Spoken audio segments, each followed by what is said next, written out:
Ted, the TV series, surprisingly works so much better than I had anticipated. Now, growing up, I wasn't allowed to watch either of the Ted movies because, well, I wasn't old enough. But once I turned like 15, I was like, oh wait, I have the internet. So I allegedly popped up some private service and allegedly watched both movies in the same night. And what did freshman me think?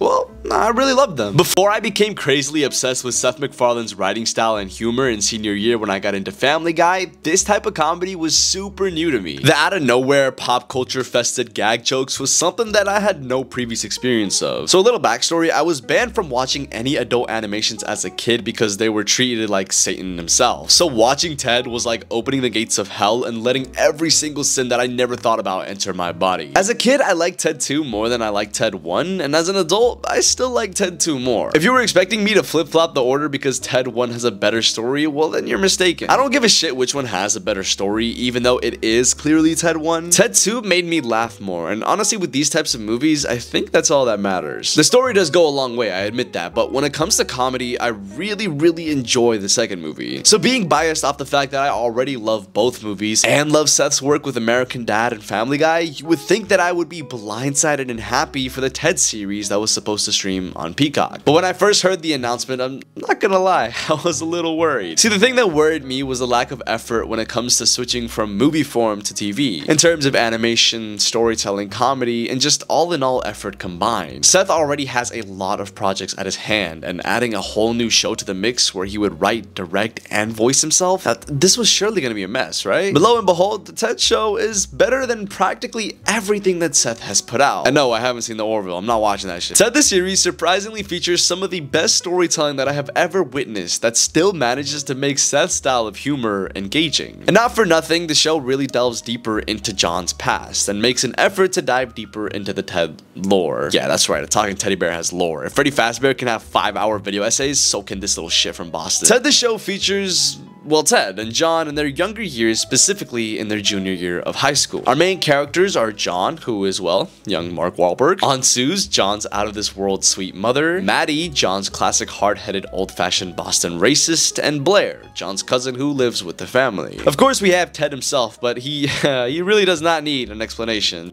What I love about the series is that the main focus isn't on Ted. Sure, he gets the most amount of screen time alongside Johnny, but you really don't feel that as you watch each episode. The structure of each episode is usually based around one character and their struggles and desires. And the way the writing is able to capture each family member is so compelling. It's almost like you forget the creator of the show made an adult animation where a fat man battles a giant chicken. For instance, each family member has their own unique thing about them. Aunt Suze is pushed around way too much on the account of her being too nice for her own good. The show also portrays her as a heavy Christian, which plays into a big part of her character and a lot of dilemma that happens around the family. She doesn't know what to do when she catches Blair in a homosexual relationship, and she's accidentally confronted with pornography, or even when she's pushed around by one of her very own students. She still finds a way to be calm and spread love. Aunt Suze is super interesting because while we see that she is under practically terrible conditions, she doesn't seem to mind at all. I couldn't wrap my head around it, but I think that's what makes her character so likable. Just being the fact that she's able to be so gentle and kind to a world that seems to be against her kind of attitude. Then we have Maddie, the previously stated Boston racist. Maddie served in Vietnam and still talks about it to this day. I think the best insight of his character is the line that John says in the first episode, where he says he cried when the helicopters came to pick him up. That just sounds like some Sean Strickland shit, man. Maddie's also super backwards, and in a sense of he is very old-fashioned. And old-fashioned as in like, I used to work in the coal mines. I don't like gays. Real men shouldn't cry. My wife is supposed to be submissive and, oh, what's another one? Oh yeah, I'm secretly racist, but I'm not gonna say I'm racist because racism is bad. But I internally do not like other races. But I'm gonna say Rocky is my favorite movie because a black man wins the fight against a white protagonist. So yeah, basically Sean Strickland. But regardless of everything I've said, Maddie actually isn't two-dimensional. He surprisingly got a lot of depth that isn't explored as much, but when done, it's surprisingly compelling. The episode where he wishes Dennis the truck alive is the prime example of how good this show is. How he doesn't really agree with Blair being lesbian, but since she's his niece and he loves her, he overcomes his backward mindset to keep her with the family. If you watch the entire thing, you realize that no matter what, Maddie does not like being wrong. Him losing an argument is like his version of hell, so to see him do what he did and turn his back on Dennis, was sweet as hell. Shows that he really does have a side to him that we can at least appreciate. At least he's progressing towards being a decent human being. Or even when he gets Ansu's a karaoke machine, like, holy shit, like, this is a new person. What the hell's going on? That ending is probably one of the sweetest things I have ever seen. And again, we're watching a show about Ted, the goddamn talking teddy bear. Rounding out the new characters, we have Blair, who is one of my personal favorites. Blair is the cousin of John who left her family because of drug addiction and prison to live with her aunt and uncle. She's treated as the savior in the first couple minutes in the first episode and as the know-it-all good older sister trope, until we find out that she sells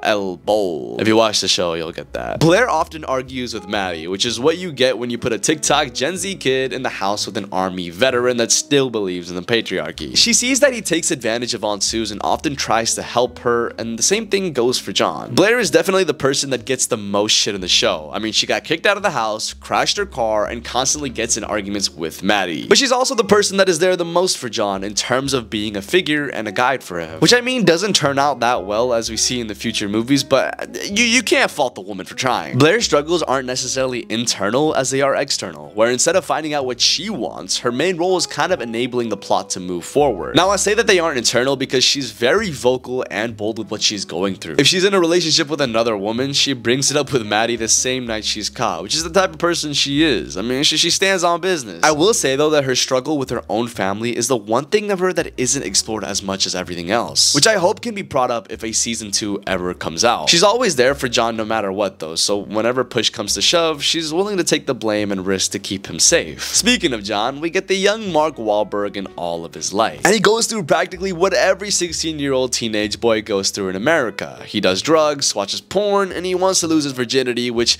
admittedly isn't much to go off of storytelling wise, but the plus side is he's funny, so you know, none of that matters. Yeah, when it comes to John and Ted, there's really not that much substance, which is really weird if you think about it, but I mean, it works. The rest of the family have real shit going on, while John and Ted are kind of treated as like the comedic relief. The only real episode John has is the final episode, where we kind of see the impact between him and Ted's relationship and what it's going to hold in the future. The last episode sees Ted telling John to tell a girl that he likes that he's had a ton of experience before with women, so he will impress her. And obviously that goes as well as you think, which in hindsight is some extreme level of foreshadowing for the movies, which shows how that type of relationship is going to affect John in his adult life. Again, even when these characters don't have much to go off of, the writing for them is peak, at least for that style of shows. Ted is legitimately himself in this show and nothing changes. He still pops out these pop culture jokes out of nowhere, and in some ways he really does feel like a teddy bear version of Peter Griffin or Brian Griffin mixing the two. Overall, Ted the Show is a home run with not even an ounce of effort being dropped from the previous films. In fact, I'll probably go ahead and say that this is probably the best piece of work Seth has worked on,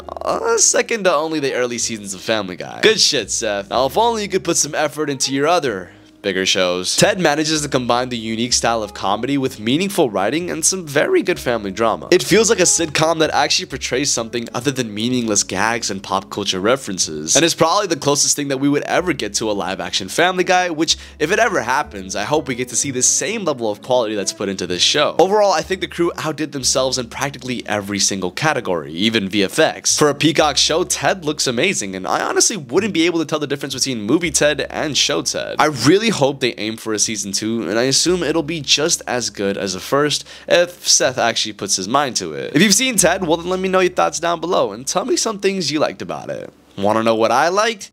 Maddie's internally gay because Dennis is his mind personified on a truck, so he's a racist, hypocritical piece of shit.